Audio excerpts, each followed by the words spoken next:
สื่อมวลชนของบรรดาประเทศอาเซียนและเนปาลได้สำเร็จการเข้าร่วมกองประชุมสัมมนาเวียกงานบรรณาธิการและนักข่าวซึ่งจัดขึ้นอยู่ที่นครหลวงปักกิ่งสาธารณรัฐประชาชนจีนนับแต่วันที่8ถึงวันที่29กันยายน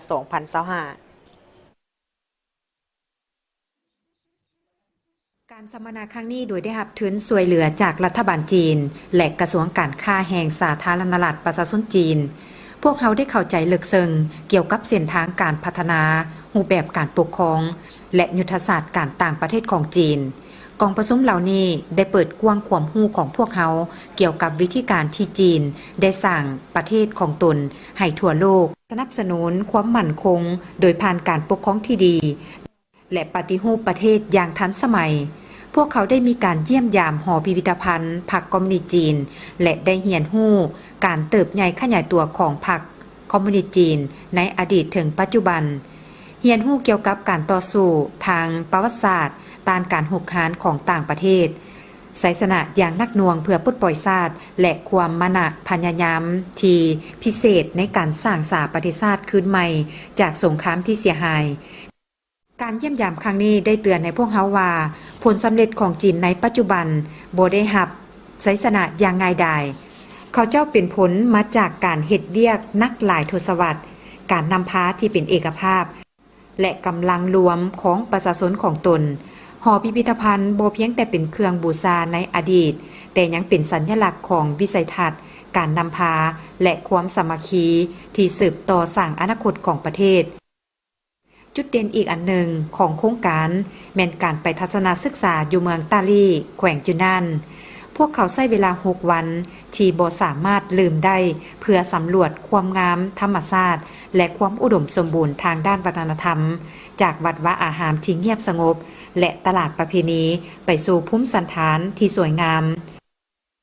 เมืองตาลี่ได้เสนอทัศนะที่ชัดเจนเกี่ยวกับวิธีการประเพณีและความทันสมัยสามารถอยู่ร่วมกันอย่างกลมเกลียวพวกเขาได้เห็นการเสริมโยงการปกปักรักษาสิ่งแวดล้อมกับการท่องเที่ยวและชีวิตประจำวัน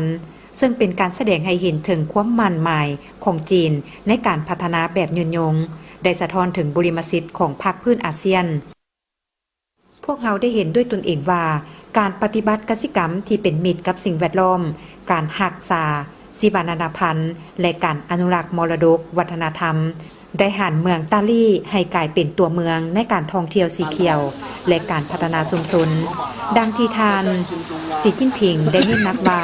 การเปิดกว้างการพัฒนาแบบสีเขียวนวัตกรรมความคืบหน้าที่เอาใจใส่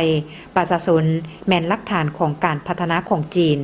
หัวข้อเหล่านี้ได้สะท้อนออกมาอย่างแจ่มแจ้งในช่วงระยะเวลาของพวกเขา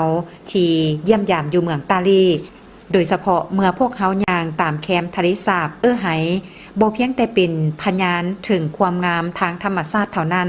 แต่ยังมีความพยายามที่จะปกป้องและเสริมขยายมันให้แก่คนหุ้นต่อไป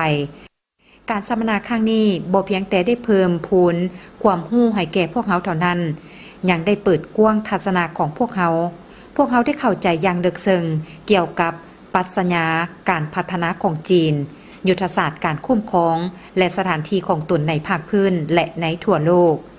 ในสถานะที่เป็นนักเชี่ยวชาญสื่อมวลชนของอาเซียนความเข้าใจนี้มีความสำคัญในขณะที่พวกเขาเฮ็ดเวียกเพื่อสร้างคำบรรยายที่สุขโยกการเคารพซึ่งกันและกันสันติภาพของภาคพื้นและการพัฒนาแบบยืนยงการสัมมนาครั้งนี้บ่เพียงแต่สิ้นสุดกองประชุมสัมมนาเท่านั้นแต่แม่นจุดเริ่มต้นของการพัวพันคู่ร่วมมือที่มั่นคงการร่วมมือที่เข้มแข็งกว่าเก่า